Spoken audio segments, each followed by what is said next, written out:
the impression that you create with me is that the land belongs to the black people of South Africa and not to the white people. Is that a blanket thing that you're saying? That am I, as a white South African, to look at the country of my birth and say, well, essentially, I'm a settler. I came to steal this land. I took this land from its original owners. Therefore, the land does not belong to me. Are you, in fact, saying to me that you deny me my right to the land as a blanket statement?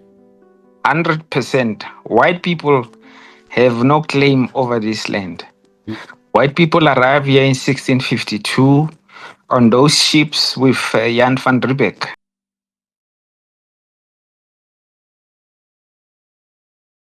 I am a South African. I was born in South Africa. I grew up in South Africa. I love South Africa. I am South Africa. You cannot take South Africa out of my heart. It's part of my identity. It's part of who I am. But I don't have the right to call myself a South African citizen. That, according to Andile Mngxitama from the uMkhonto Sizwe Party, and a sitting member, take note, a sitting member of the South African Parliament, who I spoke to yesterday. Andile told me in no uncertain terms that I have no right to call myself a South African, not until such time that I acknowledge and give back the land he claims my forefathers had stolen from his people.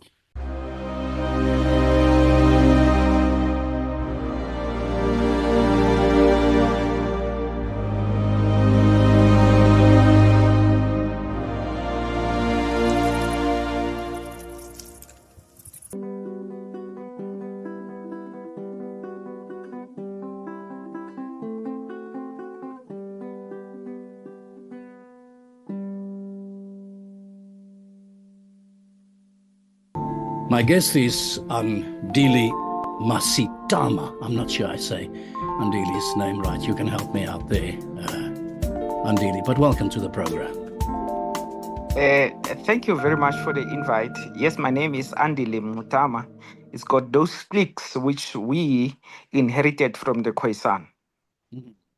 That's the sound. How do you say that sound, Andile? Is there a click to it? Yes, Mngxitama. Okay. I'm not going to try to repeat that. Yes, no.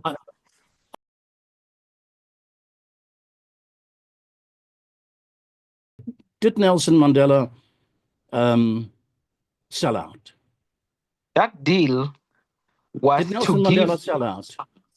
Of course, that deal, its terms, was a retreat from demanding justice.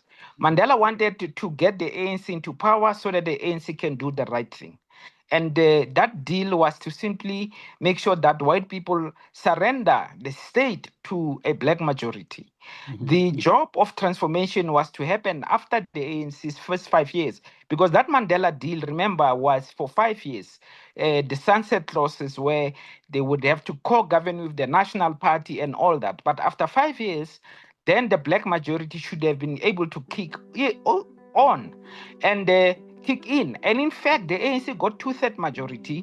They could have amended that constitution of compromise of Nelson Mandela. They were now in power. They controlled the state. They controlled the instruments of violence of the police and the secret services and all that goes with that, which was the instruments of oppression used to oppress us, to undermine our efforts for liberation. Nelson Mandela basically gave us a breather by making that compromise. That compromise was not to be permanent, but you white people want to make it permanent to make sure that we do not get our land back. Let me just react to one thing. You keep on saying you white people, and that your you is very much in your face, with your finger poking in my face. And I appreciate that and I respect that. But let me ask you this. 80 years of a struggle for freedom in South Africa for the black man. 80 years of noble struggle for the African National Congress. And yet at CODESA and what happened before CODESA, they seem to have gotten by the rich and powerful in South Africa. They seem to have sold out their ideals for a bag of gold. Am I right or wrong if I say that? Is there wiggle room for introspection for you? You see, you like to gaslight the ANC. They are either corrupt, they are incompetent, or they sold out. What is the Did they or responsibility don't of they? white people? Andile, did they or don't they? You say I so. don't discuss the failures of the ANC with white settlers like you. Mhm, You stole our land. You are mhm. oppressors. You have done nothing. Stop talking about the ANC. Take responsibility for your sins, which you are now hiding behind the ANC's incompetence and corruption and the fact that you white people bought them. Well, No, if I you don't please care for acknowledge the that, ANC. yeah, I but care for the you acknowledge, original but you sinners, do which it, is you white people. but you do acknowledge that. You do acknowledge that. That's what you just did now. You That just is a acknowledged to me that now. is a secondary contradiction. That's not a Mhm, primary contradiction. That is we can deal with the ANC. We can kick it out of power tomorrow. We'll still be landless because the land is still with you people. The economy is still with you people, and you do not acknowledge any of that. And that is why you're sponsoring small black political parties so that we fight amongst ourselves whilst you keep the wealth and the land of this country. mhm, We have seen your little strategy, and we are not going to be taken for a ride. mhm, mhm. The talk about now the African National Congress. My impression, and you can help me out here, is that it seems that they have. I'll tell you a little story, and you'll take it from there. Uh, just before the actual election, I had dinner in my house here in Amsterdam with a representative of the African National Congress here. That was just before South Africa became a democracy. And it was a given fact that it would become a democracy and that the ANC would take power in South Africa. And I remember distinctly sitting at my dinner table with this member of the ANC, and I'm not going to mention his name right now, who said to me, "Now is our time, my brother." I quote him 100%. The words were, "Now it is our time to eat, my brother." So I go back to that question. You're pointing the finger to the white man, and you basically disown me of my right to be a South African, of my right to be a child of that land where I was born. Um, to what an extent, if you really look back at what happened at Codesa, are you not having to swallow the fact that the African National Congress was bought at that point already by white capital in South Africa? And what does that say to you about the struggle? I do not discuss my black brothers in the Mhm, ANC with white people. mhm, You have bought them, you've corrupted them to serve your agenda. I'm more interested in your agenda. I'm not interested in fighting the ANC and all that goes with it. I'm more interested in the real enemy, which is white settler colonialism and its children who have this country's wealth still yeah. in their hands, who still have the land. That is my struggle. I don't care for the Then you ANC, must, and then you must, I'm not going to criticize the ANC mhm, with you to be on your side. No, yeah, I will yeah, not enter that battle. It's not my battle. If the ANC is your project, deal with them. yeah, yeah. I get it. Do you, and forgive me for asking the question, do you hate only white South Africans or do you hate all white people? I hate all oppressors. I hate all settlers. I hate all land thieves. And in our country, the land thieves are white people. And that is why we have a quarrel with them. Yeah, yeah, yeah. I said early on I would like to do the discussion in three components. We've it's been impossible to this point, but if you would permit me that, um, do you mind if I let's talk about you, where you come from? Is it okay if I ask you questions around where you come from, That's where fine. your That's political okay. life, where you, what was the first time when? How old were you, and when, for the first time in your life, did you become aware of this thing called apartheid? I was young, about 13, in Poch's room. I was on a farm school, and I got chased by a white farm. I was raised and born on a white farm, by the way. I'm a child of a farm worker, and my mother worked in the kitchens. So I have a first-hand experience of white power. Let me pick up here. Andile, I hear what you say. I hear your passion. I hear your anger. I would want to say, I hear your pain, but you may find that that's maybe not the right terminology or word to use. But I must say, at the same time, and I'm an outsider. I've lived in Europe now for the last 25 years of my life. I'm a little bit disappointed, I have to say, because I somehow would want to believe that there is space for us to find compromises on even the most difficult questions in this world. And my impression is that I find you so fundamentalist in your approach that it seems to me that it is, or so absolute, that I just don't see any solution whatsoever. No compromise, no space for even talking. It seems to be, help me out here. What is so difficult with acknowledging that white people are settler colonialists who... Why do you say that? I don't think it's so difficult to accept that. Because how else do you characterize my position as fundamentalist, except the fact that I am clear that the land must be returned and land was stolen? That is my only position. Yeah. So, yeah. you want us to find a solution outside of this question. How is that possible? What you're saying to me sounds like the angry German who's standing on a piece of land in Poland and say, I insist that you return this to me, or else we're going to have a catastrophe. That repeats itself all over history. And somewhere along the line, we have to, it seems to me, draw the lines and find solutions that are workable. So as opposed to this extreme fundamentalist position that says, because what you really said to me today, if I may say so, is you seem to deny me my right to be a South African.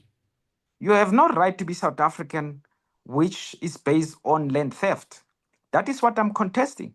You may accuse me of land theft, Andile, but you cannot deny my right to be a South African. That right is internationally recognized. I was born on that land. You can claim your South Africanness as much as you have, but you must return the land. Okay. That is the only question that I am raising. And you are insistent on associating your South Africanness with keeping the land which you stole from us. I never said that even. I did not. This is the problem. This is the problem of the discussion. I did not even say that. You assume that that's what I said. No, I did not. Andile, I did not even say that, my friend. I did not even suggest that. I said we have to find solutions that are workable. That's all I'm asking for, is that you've got to sit down around a table and figure out how to sort out this problem. And it certainly cannot mean de facto just hand over the land. De facto, it all just belongs to black people in South Africa. It cannot simply mean that. It's far more nuanced than that. What can it mean? Land is an absolute entity. You either have it or you don't have it. There is no middle road. Okay. So you force me into saying something as ridiculous as, well, then the United States of America must cease to exist because they stole the land.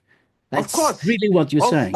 And it means that Australia should cease to exist. And it means that the European map should be redrawn entirely. In fact, every single country in this world's maps must be redrawn based on your theory here. Absolutely. And can you see the absurdity of that? The United of States of America must cease to exist so that justice can be given to the Aboriginal people. Okay. Just like Australia must cease to exist so that the Aboriginal people can have their... You white people insist that we must accept the terms of our defeat and your white supremacist the reality on us. We are simply saying no. And we are going to agitate for this. We are going to continue to quarrel with history until justice is served, and it's served from our perspective. Yeah. When did that quarrel start? Don't you think that quarrel started in 1994? The quarrel started in 1652 here with the arrival of Jan van Riebeeck. That's when the quarrel started on our shores, and in many other non-European countries. You're a smart man. Come on, Andile. You're a smart man. You're not a silly boy. You're a very intelligent man. You know that what you're saying is absolute rubbish. You know that it's not possible for us to say Australia must cease to exist, that the United States must cease to exist. You know that that's not a workable solution. You know that that's just noise and stamping your feet and meaningless at the end of the day. And I don't mean to be rude or anything like that, but it's just not Of possible. course, you have successfully decimated the Aboriginal people in Australia. You have made them into a minority which will not be able to exert justice, just like you have done in the United States of America. Luckily, you How have many not been tribal able. wars? How many wars between different factions have been not in Africa? That's nothing. That's none of your business. Well, it's The war that you have instituted in the world, you white mhm, people, that is the war that we worry about. That is the war that mhm. has reduced me Yeah. into a refugee, landless person in my own country. That is what. Mhm. That's what concerns me. The battles amongst African people or Aboriginal people is none of your business. That does not justify what you have done on those people, decimating them, reducing them into minorities. All right, let's get And even practical. here, you succeeded only with the Yeah. Khoisan. You Yeah. have not been able to succeed it with the majority of black people. And we are lucky for that. And we are going to use our majority to exert justice. That Yeah. is why we're talking about land expropriation without compensation. And the majority of us agreed that we must take this land without compensation. You're fighting your battle at the moment, together with uMkhonto Sizwe with the MK party. Um, is this vision that I've just gotten from you now? Is that vision shared by the MK party? Is that the ultimate goal of the MK party as well, We or are want you the just land. an outliner? We want the land back. That is the ultimate vision of uMkhonto Sizwe.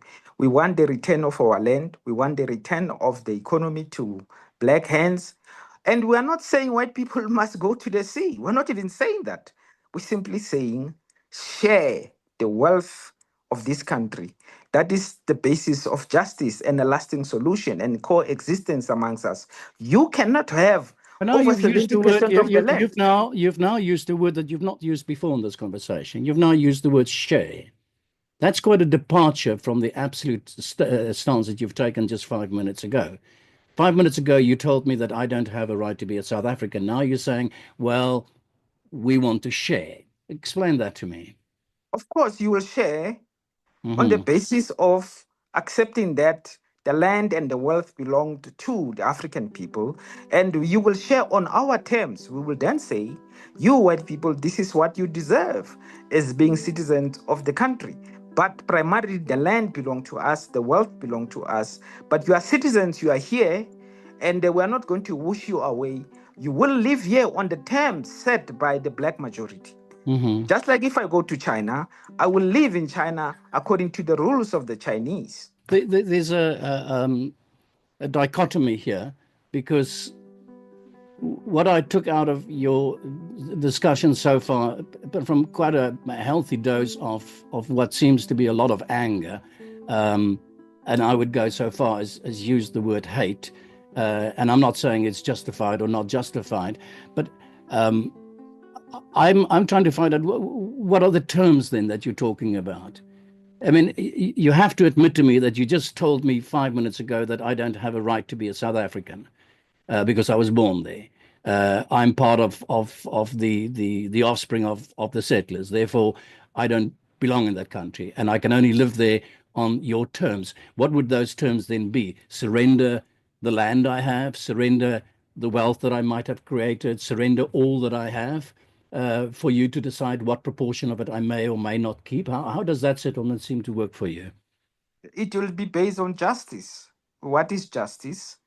Justice is to redress the injustice of the past. Yeah. And that main injustice is based on land dispossession. Land Hmm. must be returned to its rightful owners.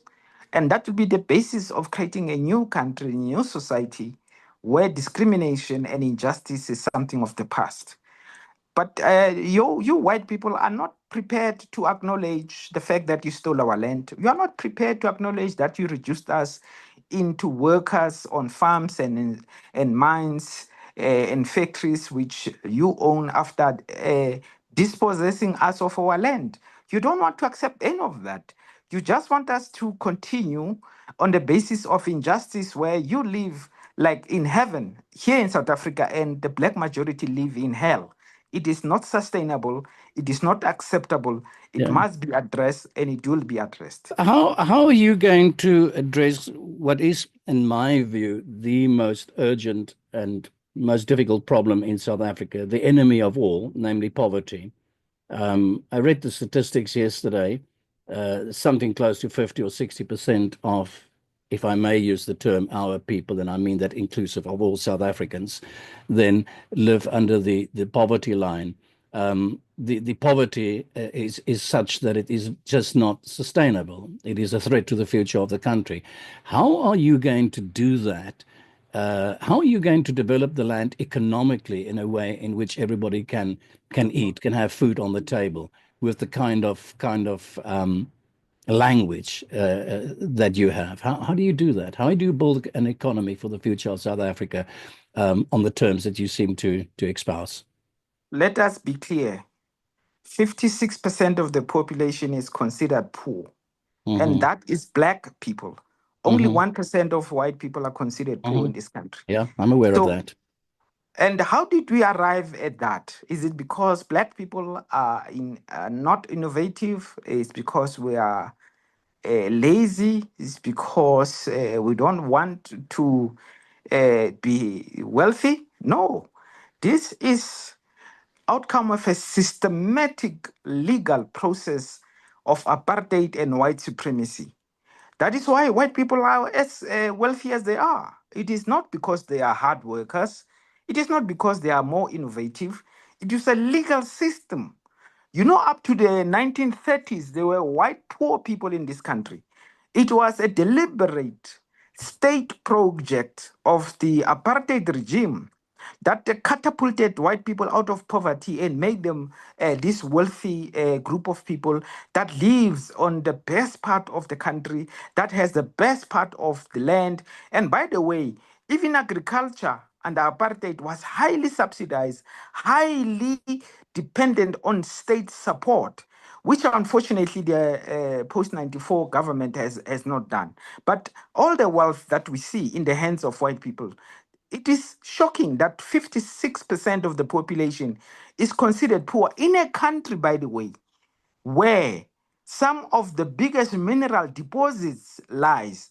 We have the largest deposit of platinum on earth in South Africa, but it all belongs to a small white minority that has usurped the wealth of the country to itself and is not sharing this wealth, all of it going back to land dispossession. So Mhm. you're asking me, how do we address this issue? It is very simple. Share the wealth, give back the land, make sure that we also participate in mining in a serious way.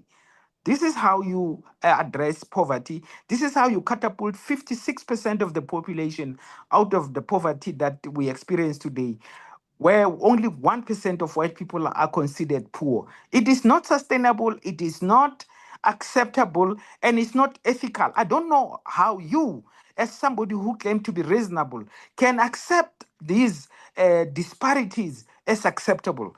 The fact that black people are excluded from their economy in their own country is something that we can accept and sit down and say, oh, But well, I don't. You history see, has that's happened. you assume things, Andile. You assume a lot of things. You assume that I accept that. You assume that I don't define it with you as a massive problem that must be resolved. You just assume these things. You don't know But that. your It's a simple solution no. is, That's a no. I'm terribly sorry to say that to you, but that's just a crude assumption that you're making. It's of more, far course, more. I I think am. I'm a way more nuanced and I'm a lot more sympathetic towards your cause than what you possibly can imagine yourself. And I think in the process of all of that, instead of actually moving forward, you kind of force me backwards. You force me into a You corner see, in which I will retaliate in the same you way that have you're treating me. you have You know, the option. you give hate, you get hate back. You You give have the hate, you'll get option. hate You see, back. you have the option of joining your white, racist, violent group as soon as you get any pushback from those of us who want justice, because you have that option. I don't have that group. I don't have that option. I have the option of staying with the multitude, millions of poor, landless people who are in that position, put in that position by your people, by your systems that continue to But benefit is it your not, people. is it not then deeply ironic that your people, since you're now talking in terms of your people and my people, that your people actually got the land in 1994? But Which with land? that, you seem to South Africa. You got possession. You became the new democratic government. I read a Yes. statistic yesterday, a statistic that told me that round about the 80s, in the region of 50% of South Africa's people lived under the poverty line. That was in the 80s. Roughly, according to the World Bank, 50% of South Africa's people lived under the poverty line. We are 30 years post-apartheid. We now talk about 55 to 60%. So is there not something that you can point the finger towards your people, since you refer to my people and your people, which I find crude terms because I don't think it exists. I think of myself as a South African, black, white, pink, purple. I don't give a damn what color you are. That's my attitude towards it. But isn't there something that you need to reflect upon yourself as well? That you say, well, perhaps if we had not, my people had not stolen all the money, perhaps if my people had not actually been so corrupted in the meantime, perhaps we could have moved South Africa forward. Is there not an argument to be made for that as well? You see, you white people have corrupted and captured the ANC to rule because, by the way, the Quite easily, it seems to largest be. number, Quite the easily, by largest the way, number of, Andile. It seems to have been a very easy process for of an course, organization that fought for 80 years, that was of, so of, of, highly respected internationally. of, And when you of, saw the first pot of gold, it seems to me you just rushed towards that pot of gold and grabbed that pot of gold over the rights and the dignity of your own people. Of course, that is the Yes, kind of discussions that the white racists want to have. The corruption of it's the part of the ANC, discussion. It's part of the the discussion. incompetence of the ANC, but not the Not the fact that the biggest incompetence, beneficiaries, not the the incompetence, biggest, not the, the incompetence, the corruption. Absolutely, it's part of the the, the, discussion. by the way, the biggest corruption is by white people in South Africa. It's not by Mhm, black people. The mhm. biggest corrupt man is Marcus Jooste, who disappeared over 30 billion rand. And you people are not interested in white corruption. Yeah, The yeah. fact that the ANC has served white people, you are an unthankful, ungrateful bunch of people. The biggest number of millionaires were created under the ANC rule, not even under apartheid. The ANC government has served you absolutely well at the expense of the black majority. But you want us to have a big fight with the ANC and not fight with the fact that you still have the wealth No, of the country. I'd like you to look in the mirror as well. You said to me that you are the mirror that that the white people are forced to look into. I'd like you to also look into the mirror, and I'd like us to take co-responsibility for the country. I And will not take any co-responsibility would responsibility be, with settler colonialists. Let me just ask you one question. What have you white people done by way of well, let redress? let me start with a very simple one. A very simple one, and now you can call me a racist if you want to. In 1652, I think we brought technology to South Africa. That's a huge one.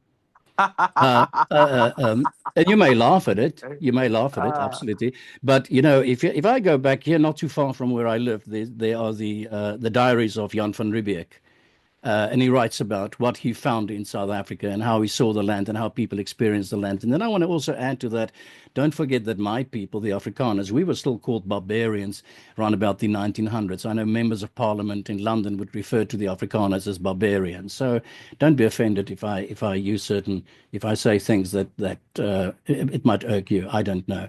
But when Jan van Riebeeck landed here, he did not find a technologically advanced people at the southern tips of Africa. He found the opposite, and that's probably also the reason of the exploitation in the crude environment in which he found himself.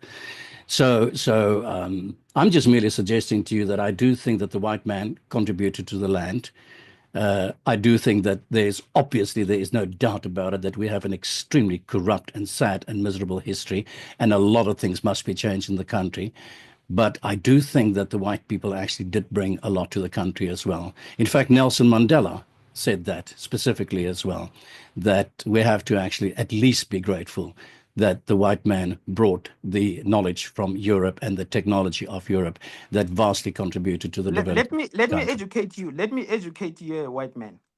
When you and your people were living in caves, eating raw fish, I mean raw meat, we Africans at universities, I know, I've heard the you stories. Yeah, you were not bathing. yeah. We told you about hygiene. Hmm. So the template I've, for any educational system, technology, and so on is African. We brought universities to Europe. So what you have happened then to nothing those you can claim. universities? That how I mean, how did it all collapse then? You, of course, What because happened of to your that vast wars, civilization? They just because of your wars and your erasure of African contributions to civilization, including claiming the pyramids, which were created by black people. So your Western white minds are rapacious, are based on violence, are based on erasure, are based on subjugating people and their histories and distorting reality. That is why you claim land yeah. in South Africa to a completely distorted historical account. You are simply settler colonialists who have no right over land here. We are even simply saying, let's share. You don't have to share Yeah. anything, by the way. You took from us, you oppressed us, you enslaved us, you made us poor. And now you want to claim that the technology which you brought here to save you, not to save us. Up to look at 1994, you had all the electricity access. You denied us access to electricity. You did it for yourself, not for us. So we are not thankful for your colonialism and little developments that you Yeah. made for your own self interest. Yeah, Andile, I mean, it's really great talking to you. I must confess, a lot of it is, I really do think, what do I take serious and what do I not take serious? I'm not so sure. I know that you're a very smart guy. I know that you studied, I think, what is it? You studied sociology or something like that. I read somewhere. I have seen some of the series you've done around some of your political ideas and so on. I have a great deal more empathy, sympathy with your cause than what you could possibly imagine. But I do find that at the end of the day, you kind of force one almost out of the conversation. And I don't know if that's a healthy thing for South Africa. I go back to that simple old saying, and maybe it's crude, that South Africa indeed has become, through the time, through the ages, something like the zebra. Kill the white spot and you'll kill the animal, kill the black spot and you'll kill the animal. I think we're a product of history. I think apartheid is a product of history. I don't think we can deny history, but I also don't think we can, in one sweep, just simply remove the facts and the realities of history. My appeal to you would be to sit down and to talk to more white people, and my advice to more white people would be to sit down and talk to more people like you, and see if we can't some way find a way in which we can make a compromise that could build the future of South Africa. Otherwise, we are in a rubbish kind of not very an adolescent kind of a discussion. It becomes cheap. It No, loses its value. no, So that's fine. My job is to upset white people. My job is you to don't upset push me at you. all. You don't. What you do is you bring a certain amount of pity in my heart, because I so wish for you to also believe that there are people that are better than their skin colors, and that there are a lot of us that are far better than our skin colors. And there's a Well, lot of well, us that really strive towards some form of unity. And my heart bleed for what's done in that country, and to see the continuation of the hate and the anger. So no, what you do is you don't upset me. You bring a certain amount of sadness towards me, and a certain amount of pity, because I do think we're better.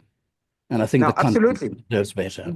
No, my job is also just to show that all white people are actually on the same side. You will not stand on the side of justice I'm and the totally on side the of side black of, people. I'm totally on the Uh, side of fighting against any form of injustice. And I'm much aware of the enormous pain that had been caused by apartheid and by the history of South Africa. I'm not unaware of that. That's why I'm doing what I'm doing. That's why I'm trying to find a dialogue and not a shouting match. That's why I want to sit down with people and try to find reason and not hurling insults. So no, I think that you underestimate the genuine, heartfelt understanding and empathy of a lot of good people out there that would like to build towards a better South Africa, that want to see people not in. You know, I had a discussion, a talk with Thabo Mbeki once. We sat on the blue train in South Africa, and the train was whizzing past the stations, and you saw these little kids come running, little black kids come running for a parcella or whatever they call that. And I asked him, he was deputy president at the time. I said to him, what goes through your heart when you see this? And he said to me something that I will never forget. He said to me, you know, we have reached a point in man's development, human development, in terms of our intellectual capacity, in terms of our creative capacity, in terms of our resources that's available to us, to see to it that not one single child goes to school without shoes on. We can do that. What is absent in all of that is our morality. And I'm much aware of that fact. And I think it would be great if guys like you and me and many, many other people can actually sit down, cool the temperatures and say, okay, how do we do it? How do we really hold hands? How do we really move the country forward without all of this finger pointing and hate? Because we are quite aware of what happened in the country. And if anything, my desire is for all of us to create a better South Africa for all of us. that start with justice. Assimilate yourself to the idea of justice. Then we will be out of I've this done it problem. long before this discussion, my friend, long before this Well, discussion, there's no long before this evidence in your discussion. long moral lecture that Because you're says not, white people because simply that's you can't simply, simply say to that is white people, simply, that you is can't simply, say white that is people simply return the land of black people. You have no right over that land. That land is stolen property. You have no such capacity because essentially you're white. Andile. With that, I'm afraid we're going to have to stop this discussion here. It was absolutely delightful to meet you. Thank you very, very much for this. I would leave the door open from my side. I would like to actually revisit this kind of discussion with you again sometime in the future, if you allow that openness towards me. Thank you very much indeed for this discussion.